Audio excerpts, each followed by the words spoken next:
Wales university நடத்துகிற Wales scholarship admission டெஸ்ட்டில் register பண்ணி 100% ஸ்காலர்ஷிப்பில் உங்கள் காலேஜ் எஜுகேஷனை படிங்க. உங்களோட முல்லை அப்படின்னு சொல்கிறதோட உங்களோட சித்து அப்படின்னு சொன்னால் தான் எல்லார் முகத்துலையுமே சந்தோஷம். இன்றைக்கி அவங்க இல்லைன்னு எல்லாருமே பேசிக்கிறீங்க, அது உண்மை தான். பட் இன் ரியாலிட்டியில் பார்த்தீங்கன்னா வந்து இருக்காங்க தான். அவங்க இருக்கிறதுனால தான் இன்றைக்கும் அவங்களோட ஃபேன் பேஜஸாக இருக்கட்டும், அவங்கள பற்றி பேசாத நபர் யாராக இருக்க முடியும். ஸோ இதை பற்றி பேசுறதுக்காக நம்ம கூட ஸ்டாலின் அண்ணா இருக்காரு. வணக்கம்ண்ணா, எப்படி இருக்கீங்க? வணக்கம், ரொம்ப நல்லா இருக்கேன். ரொம்ப சந்தோஷம் அண்ணா. எத்தனையோ மாதங்கள் and it's a first exclusive, அண்ணாவோட ஃபர்ஸ்ட் எக்ஸ்க்ளூசிவ் இன்டர்வியூ. ரொம்ப சந்தோஷம்.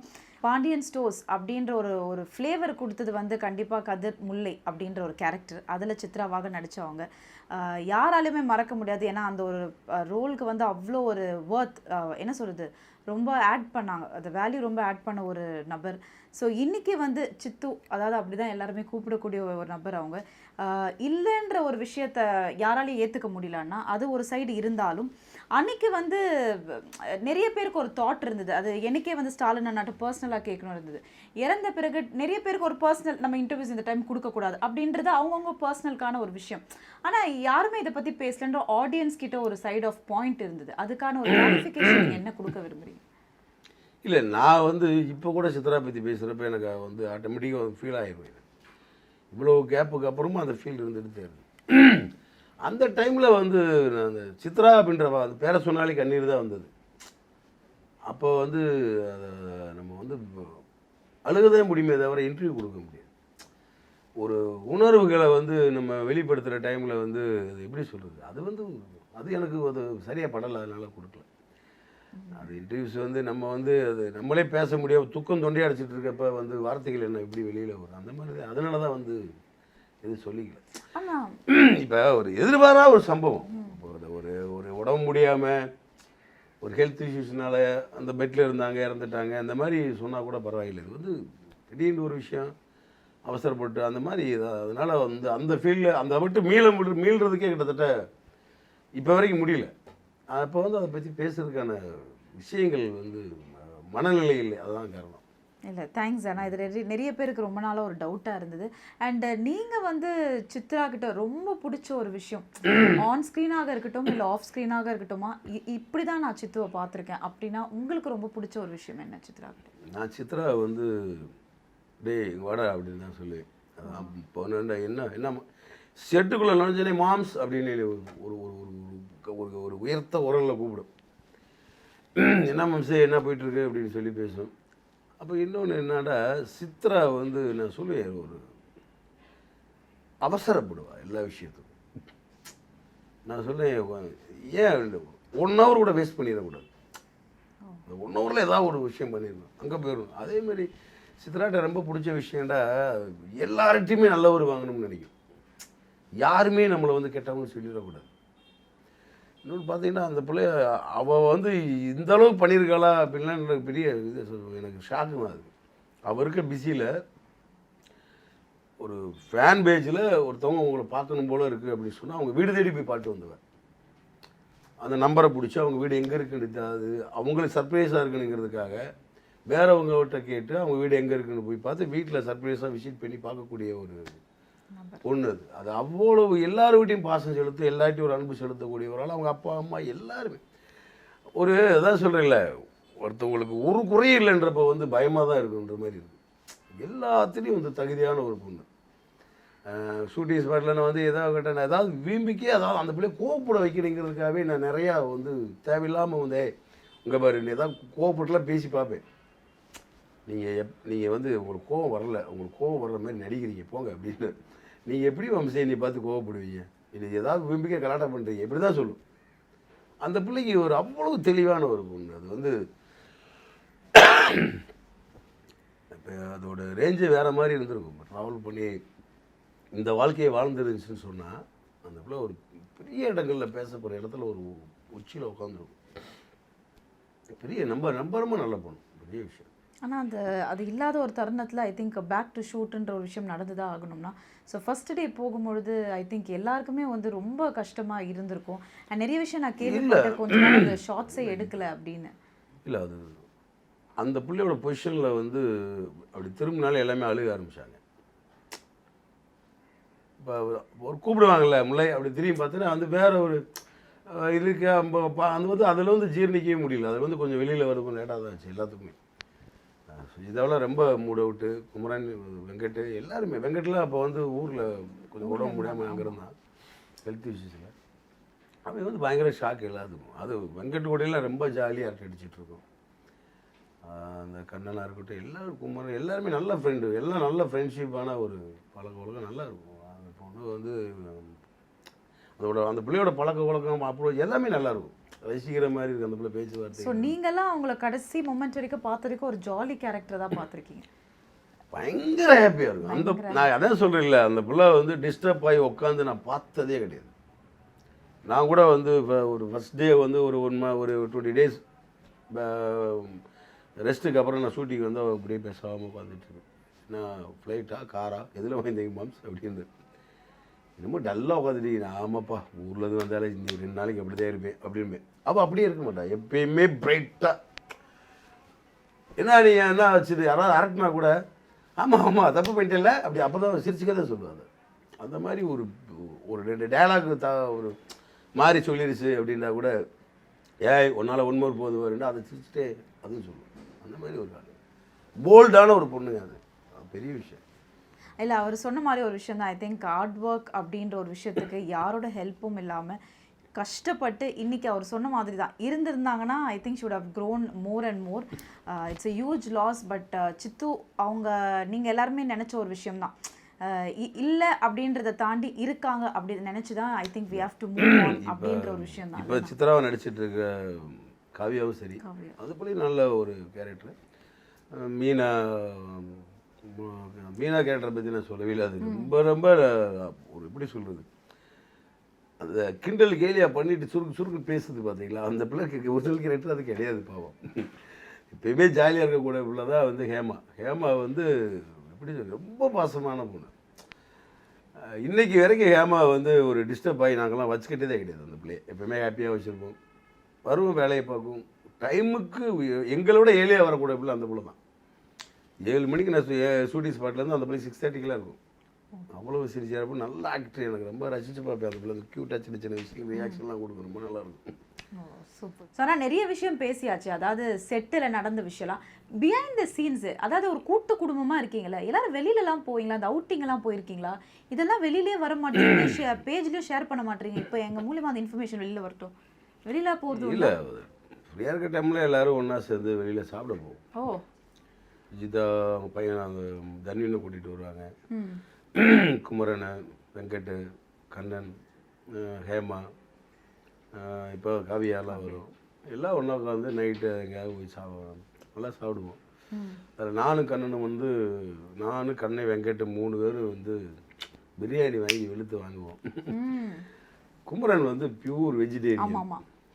ஆமாம், எப்பயுமே சாப்பிட மாட்டேன். நான் வந்து அடிக்கடி சொல்லிட்டேன், குமரன் வெங்கட்டையும் நான் அதிகமாக திட்டுறது சாப்பிட சொல்லி திட்டுவேன். டேய் நல்லா சாப்பிடுங்கடா, ஏன்டா இப்படி இருக்கீங்க அப்படின்னு. ரொம்ப டயட்டு அப்படி இட்டு இருப்பாங்க. அது எல்லாத்துக்கும் களைச்சி விட்ருவேன். நான் வந்தாலே அது அன்னையும் கூட உட்காந்து சாப்பிட்டா நிறையா சாப்பிட சொல்லுவாரே அப்படிமாயே. வேறு வழியே இல்லை, சாப்பிட்டு முடியுமே. வெஜிடேரியன் பியூர் வெஜ்ஜு தான், நீ நான்வெஜ்ஜே சாப்பிட வேணாம், இருந்தாலும் பரவாயில்ல தான் சாப்பிடு அப்படிமே. கொஞ்சம் ரைஸ் இப்போ நிறையா போட்டு விட்ருவேன் சாப்பிட்றேன் அப்படின்ட்டு. இந்த மாதிரி எல்லாம் ஒன்றா உட்காந்து சாப்பிட்றப்போ ஒரு ஜாலியாக அரட்டை அடிச்சுட்டே சாப்பிடுவோம். கண்ணே உனக்கு வந்து எல்லாத்தையும் எடுத்து மொத்தமாக போட்டு ஒரு ஃபோட்டோ எடுத்துக்குவோம். சாப்பாடு நிறையா போட்டு குமிச்சு வச்சு ஒரு ஃபோட்டோ எடுத்துக்குவோம். அப்புறம் திரும்ப வெளியிலேருந்து எல்லாம் எடுத்துக்குவோம், தட்டுலேருந்து எடுத்துக்குவோம். அந்த மாதிரி சும்மா அவனை சும்மா ஒரு செல்ல பிள்ளையாக வச்சு கிண்டல் பண்ணி சாப்பிட்றப்பையும் ஜாலியாக போகும். சூப்பர். ஆனால் மக்களை எவ்வளோ பேருக்கு தெரியும் தெரியல, இவர் பார்க்க தான் சைலண்ட் பாண்டின்னு சொல்லி மொத்தம் அராத்து பண்ணுற வேலை மொத்தமாக இவரும் கண்ணன் தான். இந்த கடைக்குட்டி இருக்காரு பயங்கரமான ஆள். ஸோ ஆனால் அதே மாதிரி நிறைய விஷயம் நீங்கள் கட்டு முடிச்ச பிறகு எல்லாரையும் என்ன சொல்றது, கேலி பண்ணுறது, கிண்டல் பண்ணுறது, அதே வேலையாக தான் இருப்பேன். ஆமாம், அதே வேலையாக தான் இருப்பார் அவர். இல்லை அது சின்ன வயசுலேருந்து அப்படி தான். அது ஃபஸ்ட் டைம் என்னை பார்த்தாங்கன்னா யாரும் என்கிட்ட வந்து பேச மாட்டாங்க. ஒரு மாதிரி திமிரு பூச்சோட இருப்பானோ, ரகுடா இருக்கானே அப்படி அப்படின்னு நினைப்பாங்க. நான் வந்து அந்த அளவுக்குலாம் ஒருத்தர் கிடையாது. சும்மா பார்க்குறதுக்கு தோட்டத்தில் வந்து அப்படி தெரியுமே தவிர அதெல்லாம் ஒன்றும் கிடையாது. சும்மா ஜாலியாக பேசிகிட்டு இருப்போம். ஷார்ட் போகிறப்ப கூட ஏதாவது வந்து ரொம்ப சீரியஸாக போயிட்டுருக்கு ஒரு சீனு. மாமா அந்த மாதிரி மாமா இதில் வாங்கினா நல்லாயிருக்கு மாமாட்டு தானே டைலாக் சொல்லு. போ மாமாட்ட போய் கேட்டு காசு வாங்கிவா, அங்கே என்ன இருக்குது, என்ன ஏடிஎம்மில் பேங்க்கில் பணம் போட்ட மாதிரி பேசலாம். ஏதாவது ஓனாக பேசுறது அவருக்கு. சார் அதில் சார் இன்னொரு போகலாம் சார் இருப்பாங்க, ஏதாவது சொல்கிறது. ஜாலியாக ஒரு மாதிரி போயிட்டு இருக்கும். ஆனால் திட்டலாம், ஏதாவது சீனுக்கு திட்டலாம் வாங்கியிருக்கீங்களாண்ணா செட்டில் டேரக்டர் கிட்ட? அந்த மாதிரிலாம் இல்லை, எப்பவுமே அந்த ரெஸ்பெக்ட் தான். இவ்வளோ ட்ராவல் பண்ணி வந்ததுக்கப்புறம் தப்பு பண்ணுறோம் எல்லாரும் நடிக்கவே மாட்டேன். எல்லாமே வந்து திட்டுற மாதிரி யாரும் இன்றைக்கி வரையும் கிடையாது. அந்த மாதிரி டேரக்டர்ஸும் கிடையாது. அவங்க அதுக்கான சூழ்நிலை அமையாது. நம்ம அவங்க வந்து ஒரு சீன் வந்து ஒரு 1 ஹவருக்குள்ளே எடுத்துன்னு நினச்சா நாங்கள் மொத்தத்துக்கு 25 மினிட்ஸில் முடிச்சு கொடுத்துருக்கோம். சூப்பர். ஆனால் அடுத்தது இப்போ அதாவது பர்த்டே இந்த மாதிரி ஒரு விஷயம்லாம் வரும். ஸோ இப்போ நீங்கள் ஒரு குடும்பமாக பழகுறதுனால யாருக்காவது பர்த்டேஸ் வரும்போது கிஃப்ட் கொடுக்குறதோ அந்த மாதிரி விஷயம்லாம் செட்டில் நடந்திருக்கா? நீங்கள் யாருக்கா கிஃப்ட் அந்த மாதிரிலாம் கொடுத்துருக்கீங்களா? அவங்களோட ஃபேன்ஸ் யாராவது கொண்டு வந்து கொடுப்பாங்க. எல்லாத்துக்கும் மேக்ஸிமம் அவ்வளோ அலோவ் பண்ண மாட்டாங்க செட்டுக்குள்ளே. வரும் கிஃப்ட்டு ஒன்று கூட பண்ணிக்குவாங்க. நான் என்னடா கம்பெனி வந்து எங்கள் ப்ரொடியூசரு மேனேஜர் சார்பாக வந்து ஒரு கேக் வாங்கி வச்சுருவாங்க. மொத்த டீமு வந்து அவங்களுக்கு இன்கேஸ் அவங்களோட பேர்டே அப்போ ஒரு ஷூட் இல்லாட்டி கூட அடுத்து அவங்க வர்றப்போ கூட கேக் கட் பண்ணுவோம். அந்த மாதிரி எல்லாம் எடுத்து கூட எல்லா ஆளும் இப்போ நாங்கள் ஒரு தனித்தனியாக வாங்க மாட்டோம். ஒரு 5 ஆர்டிஸ்ட்ஸ் வந்து மொத்தமாக ஒரு கேக் வாங்குவோம். கம்பெனி சைடு ஒரு கேக் வாங்குவோம், ப்ரொடியூசர் ஒரு கேக் வாங்குவார், லைட் யூனிட்லேருந்து ஒரு கேக் வாங்கிட்டு. ஸோ எல்லா பர்த்டேமே அந்த கேக். ஆமாம், ஒரு 5-6 கேக்கை கட் பண்ணுவாங்க. ஒரு 4-5 கேக்கை மொத்தமாக வச்சு இதுக்கு இவங்க வாங்கணும்னு சொல்லி கட் பண்ணுவாங்க. அதுக்கு அடுத்த நாள் வந்து எல்லாத்துக்கும் பிரியாணி போட்டு சாப்பிட வைப்பாங்க. அது மாதிரி ஜாலியாக போகும். அப்புறம் பெருசாக வந்து எதிர்பார்த்துக்கிற மாட்டாங்க. எனக்கு வந்து இவங்க பெரிய கிஃப்ட் பண்ணுவாங்க அப்படிலாம். விஷ் பண்ணுறதே பெரிய கிஃப்ட் தானே அப்படி நினச்சி ஜாலியாக போவோம். கொடுக்கணும்னு நினச்சா கொடுத்துருக்கோம். அதை பற்றி ஒன்றும் கிடையாது. அதை வந்து கேக் கட் பண்ணுறதானே பிறந்த நாள். ஆமாம். கண்ணனுக்கு வந்து ரொம்ப கலாய்ப்பான். அவனோட பேட்டே வந்த முன்னாடி ஒரு ஆரஞ்சு மிட்டாய் வாங்கி கொடுறா, ஒரு 50 ரூபா கொடுத்தா 500 மிட்டாய் தருவாங்கடா அப்படின்னு. இல்லை ரொம்ப பெரிய பட்ஜெட்டாக இருக்குது அப்படிம்பா. இல்லை ஏதாவது ஆர்டர் பண்ணுறா, பிரியாணிக்கு கூட ஸ்பெல்லிங் தெரிய மாட்டேங்குதுனே, அது என்னண்ணே அப்படின்ட்டு அப்படி சமாளிச்சுட்டே போவான். இந்த வாட்டி அவனுக்கு இப்போ பிறநாள் முடிஞ்சது. அவனுக்கு ஒரு 10 டேஸ் கழிச்சு பிடிச்சா வேண்டிய பிரியாணி வாங்கி சாப்பிட்டோம். தொலைச்சிருவா வேண்டிய ராஸ்கல் அப்படின்ட்டு அப்புறம் ஒரு அழுதுகிட்டே பிரியாணி வாங்கி கொடுத்தேன். சரி ஓகே. சூப்பர். ஆனால் இவ்வளோ விஷயம் நம்ம பேசியிருந்தாலும் கண்டிப்பாக ரொம்ப நாட்களாக அந்த கண்ணன்ற ஒரு கேரக்டர் ரொம்ப விஷயத்துக்காக ஏங்கிட்டு இருந்தார். எப்படா எனக்கு ஜோடி கொடுப்பாங்க, அதாவது என் அண்ணன் எல்லாருக்கும் கல்யாணம் பண்ணி வச்சுட்டாரு, எனக்கு மட்டும் ஜோடி இல்லையா, பொழுது ஜோடி டொயின்னு வந்திருக்காங்க. என்ன நடந்தது? கண்டிப்பாக செட்டில் நீங்கள் நிச்சயமாக கலாய்ச்சிருப்பீங்க. ஸோ அதை பற்றிலாம் சொல்லுங்களேன். அது கண்ணனுக்கு வந்து ஒரு 100 எபிசோடு, 150 எபிசோடு, ஒரு 200 எபிசோடு ஒரு லிமிட் வச்சுருந்தாங்க. ஆமாம். அதுக்கப்புறம் அவனுக்கு ஒரு பேர் கொண்டு வரல அப்படின்ட்டு எபிசோட்ஸ் போயிட்டே இருக்கு, பேர் வரல. இவன் வந்து அண்ணே என்னண்ணே என்னடா இதில் ஏதோ நீ சாமியாராக போயிடுவேன் கதை என்னது கேட்டேன் சொன்னாங்க. ஃபாதராக போகிறியா இல்லை காசி ராமேஸ்வரம் ஏதோ ஒரு சாமியாராக போகிற மாதிரி பண்ண போகிறாங்க போல. ஏன் இப்படி பண்ணுறாங்கன்னு என்னடா குமரா ஏன் இப்படி பண்ணுறாங்க ஏடா கேட்டு அப்படி அவங்க புரிஞ்சுக்காங்க. உடனே ட்வினிங் ஆயிடுவாங்க. சே எனக்கெல்லாம் பிடிக்கலண்ணே, இவனை போய் இப்படி ஆக்கிட்டு தப்புனே, அது நம்ம பேசணும்ண்ணே ரைட்டர்கிட்ட. அப்படி ஆர்வமாக கேட்போம். என்னடா பவிகளா என்னடா சாமியார் ஆகிக்கிறீங்களே இந்த மாதிரி கலாய்ச்சிட்டு இருக்கிறதவனா கிண்டல் பண்ணிகிட்டே இருப்பேன். அப்புறம் கொஞ்சம் நேரம் கழிச்சானே நீங்கள் சும்மா சொன்னீங்க கண்டுபிடிச்சிட்டேனே இப்படிங்க. லூசு பிறகு காலையிலேருந்து சும்மா தாண்டா சொல்லிட்டு இருக்கோம், சாயந்தரமாக சொல்கிறேன் நீ சும்மா தான். அப்புறம் நேரம் புடி சட்டே போய் கேட்பான் ஸ்ட்ரெயிட்டாக. சார் கணேஷ் சட்டே போய் கேட்டுருவான். சார் என்ன சார் என்னடா டேய் நான் ப்ரொடியூசர்டா, திடீர்னு டப்புன்னு ஏதாவது ஏற்பாடு பண்ணுங்க, எனக்கு ஒரு பேர் ரெடி பண்ணுங்க அப்படின்டா, என்ன பொண்ணு பக்கம் சொல்கிற மாரி சொல்கிறேன் அப்படிங்கிற மாதிரி அப்படியே போய்ட்டு. அவனுக்கு என்னடா ஒரு பேர் வரணுன்றது ஒரு பெரிய ஒரு இதாக யோசிக்கலை. அவனுக்கு என்னடா ஒரு கதையில் இம்பார்ட்டன்ஸ் இருக்கும், அதிக சீன்ஸ் வரும். அதுவும் பார்த்தீங்கன்னா அவனுக்கு ஒரு ரொமான்ஸுங்கிறது வந்து அந்த அது அவனோட ஏஜ் அப்படி. சத்தியமூர்த்தி தானே வந்து அப்போ கூட அவங்களுக்கு ஹஸ்பண்ட் ஒய்ஃபுக்குள்ள அவங்களுக்குள்ள ஒரு ரொமான்ஸ் வைப்பாங்க. அதுக்கடுத்து இவங்களுக்குள்ள வந்து அவங்க ஜீவா மீனா வந்து சண்டை போட்டுக்குவாங்க, அவங்களுக்குள்ள ஒரு பெரிய காதல் இருக்கும். கதிரிமொழி சொல்ல வேண்டிய அவசியமே இல்லை. அது மாதிரி இவன் நம்மளுக்கு ஒரு விஷயம் ஒரு பண்ண அப்படி அவனுக்கு ஒரு என்ன ஹீரோனா ஒரு ஹீரோயின் இருக்குன்னு. ஆனால் நாங்கள் எல்லாருமே கன்னடா தான் ஹீரோன்னு கூப்பிடுவோம். மொத்த யூனிட்டில் வந்து hello hero, Pandian stores hero அப்படிம்போம். இன்றைக்கி அதை ஒத்துக்கிட்டீங்களே அப்படிமே. எப்பயுமே வந்து ஏதாவது பேசிகிட்டே இருப்பான். அவன் இருந்தால் தான் ஷெட்டே வந்து எங்களுக்கு ஏதாவது ஜாலியாகவே இருக்கிற மாதிரி தோணும். ஏதாவது ஒரு அடிக்கிற சீன் வந்தால் ஏய் நட்சத்திரம் விட அடிச்சுக்கிறேன்டா அப்படிமே. ப்ளீஸ் டேய் எந்த காலத்துலடா அப்படி அடிச்சுது. அதுக்கப்புறம் என்ன சொன்னாலும் அதுக்கு ஏற்ற மாதிரி தெரியாத மாதிரியே நடிப்பான். அதுக்கப்புறம் வந்து ஆமனை எனக்கு தெரியல அப்படிமா. இப்போ அந்த ரீல்ஸ்லாம் பண்ணிகிட்டு இருப்பான், உட்காந்து கிண்டல் பண்ணிகிட்டு இருக்கேன். டேய் அந்த கேமரா முன்னாடி நடிக்கிறே இல்லையோ, உன் கேமரா முன்னாடி நிறையா நடிக்கிறடா நீ அப்படி. இப்போ நல்லா தான் அவனுக்கு வந்து அது இது வரணும், அது இருந்தது உண்மைதான். அடிக்கடி கேட்டுட்டு இருப்பான் எனக்கு இப்படா பேர் வரும் எப்போ வரும். நான் அப்போ கூட சொல்லுவேன் நான், டேய் வீனஸ் என்டர்டைன்மெண்ட்ன்றது வந்து நம்ம ப்ரொடியூசரோட ஆஃபீஸு. அங்கே வந்து சீரியல் தான் பண்ணுவாங்க. மேட்ரோ மணி மாதிரி கல்யாணம் முடிச்சு வைக்க மாட்டாங்க. நீ வந்து ப்ரொடியூசர்கிட்ட போய் டக்குன்னு ஒரு பொண்ணை பாருங்கன்னு சொல்லலைன்னா அவர் எப்படி உனக்கு கல்யாணம் முடிச்சு வைப்பாரு. அதுமாரி டேரக்டர் அதேமாரி தான். இதுக்கு முன்னாடி ஒரு பொண்ணு சிவா சார் என்னோட ரொம்ப நான் தெக்கித்தி பொண்ணு நடிக்கிறப்ப எனக்கு கேமராமேனை நாங்களாம் ஒர்க் பண்ணவங்க தான் வந்து என்னோட தோழர் வந்து வெங்கட் சார். அவங்க தான் வந்து இந்த பாண்டியன் ஸ்டோரி எடுத்துகிட்டு இருந்தாங்க. இப்போ ஒரு சூழ்நிலைக்காரமாக அவங்களுக்கு அடுத்து வந்து இப்போ டேவிட் முத்துசாமின்னு 2 பேர் வந்திருக்காங்க. அந்த சிவா டைரக்ட் பண்ணுறப்ப சரி, இப்போ டேவிட்டு கேமராமேன் முத்துசாமி சரி, ரொம்ப எல்லாருமே ரொம்ப ஜாலியாக எப்பயுமே அடிச்சுட்டு எங்கள் கூட சேர்ந்து அவரும் சிரிச்சிட்டே இருப்பாப்புல டேவிட்டும். நான் சொல்லி என்ன டேவிட்டு இன்னும் 4 சீன் எடுக்கணும் அப்படி நான் சொல்லிட்டு இருப்பேன். போனா சார் அப்படி ஹேப்பியாகவே வச்சுருப்பாப்புல. அது வந்து அந்த டைரக்டரு ஆர்டிஸ்ட்டுன்ற மாதிரி ஒரு சங்கடம் வந்து என்ன அப்படி பண்ணுறாங்க அந்த டைரக்டர் வந்து திட்டுவாரோ அப்படின்ற மாதிரிலாம் இல்லை. அவங்க வேலைகளுக்கு நான் கரெக்டாக வந்து எல்லா ஆர்டிஸ்ட்டும் ஒத்துழைப்பு கொடுப்பாங்க. டைரக்டர் அவர் சைடு இருந்து எவ்வளவு ஜாலியாக அப்படியே ஒரு கஷ்டப்படுத்தாமல் எடுக்கணுமோ அந்த மாதிரி அவர் எடுப்பாப்புல. அது பெரிய விஷயம். பாண்டியன் ஸ்டோரில் வந்து உங்களுக்கு எல்லா விஷயங்களும் புரிஞ்சிருக்கு. யார் எதுவுமே குறை சொல்கிற மாதிரி எதுவுமே கிடையாது. இப்படி சொல்லுவாங்க அனைத்து ஐஸ்வர்யங்களும் நமக்கு கிடைச்சிருக்குன்ற மாதிரி. கண்டிப்பாக கண்டிப்பாக நல்ல விஷயம். அதனால தான் எங்களுக்கு கண்டுபட்டு வந்து இப்போ நெல்லை சிவா இறந்துட்டார். அது ஒரு சித்ரா இழந்தது. எங்களுக்கு திஷ்டி நிறையா இருக்குன்னு நினச்சிக்குவேன் நான். அவ்வளோதான். மற்றபடி நல்ல ஒரு ஷெட்டு, ஒரு நல்ல இடம். அதேமாதிரி நம்ம நெல்லை சிவா அண்ணனை வந்து ரொம்ப ரொம்ப ரொம்ப மிஸ் பண்ணுறேன் நான்.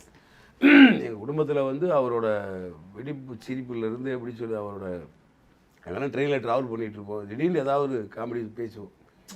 நான் என்ன சொன்னாலும் சிரிப்பார். அவங்க ட்ரெயினில் எல்லாம் தூங்கிட்டு இருக்காங்க. நைட்டு ஒரு 12-1 மணி வரைக்கும் அடிச்சுட்டு நாங்கள் போய் காரைக்குடியில் இறங்குற வரைக்கும் எல்லா டீம் முடிச்சுட்டு தான் போவோம். டேரக்டர் வந்து சார் காலையில் என்ன சார் காலையில் இறங்க 7 மணிக்கெல்லாம் ஷார்ட்டு ரெஸ்ட் எடுக்க அவரும் சேர்த்து முடிக்க வச்சுட்டு இருப்போம். நீ வந்து முடிச்சுட்டு இருந்தா தானே காலையில் அவரு நான் தூங்காட்டி அதே போயிட்டுருவோம். 4 மணி வரைக்கும் அடிச்சுட்டே போயிடுவோம். அப்போ வந்து பார்த்தீங்கன்னா சிவானி வந்து சத்தம் போட்டு சிரிப்பார். ட்ரெயின் சத்தத்தை விட அவர் சிரிக்கிற சத்தம் பயங்கரமாக இருக்கும். எல்லாமே எல்லா பெர்த்துலேருந்து எட்டி பார்ப்பாங்க. இல்லை ஒரு சத்தம் கேட்குதுங்க. அவ்வளவு கலங்கம் இல்லாமல் சிரிப்பார். லாஸ்ட்டாக ஃப்ளாஷ்பேக்கில் அடித்து போகிறப்ப தம்பி வரட்டா அடுத்து எப்போ பார்ப்போம் அப்படின்ட்டு அவரோட நான் அவர் வில்லியம்ஸ் வச்சு தான் ஞாபகத்தில் இருக்குது. நான் அவரை பார்த்து 2 நாளில் வந்து எனக்கு நான் 2வது நாள் நான் ஊருக்கு போய் 3வது நாள் எனக்கு அவர் டெத்துன்னு வந்தது. ஒரு ஏகப்பட்ட படங்கள் நடித்தவர். எல்லா ஆர்டிஸ்ட்டும் வந்து எத்தனையோ ஆண்டுகளாக சினிமாவில் இருக்கார். கடைசி வரைக்கும் பேச்சுலராகவே வளர்ந்தவர். அந்த தருணத்தில் வந்து நிலைய சிவானனை ரொம்ப மிஸ் பண்ணுறேன். தேங்க்யூ ஸோ மச் அண்ணா. I think wonderful talk. நிறைய விஷயம் நம்ம பேசணும்னு நினைக்கிறேன். உங்களோட ட்ராவல் பற்றி அண்ட் இன்னும் நிறைய இருக்குது பேசுகிறதுக்கு.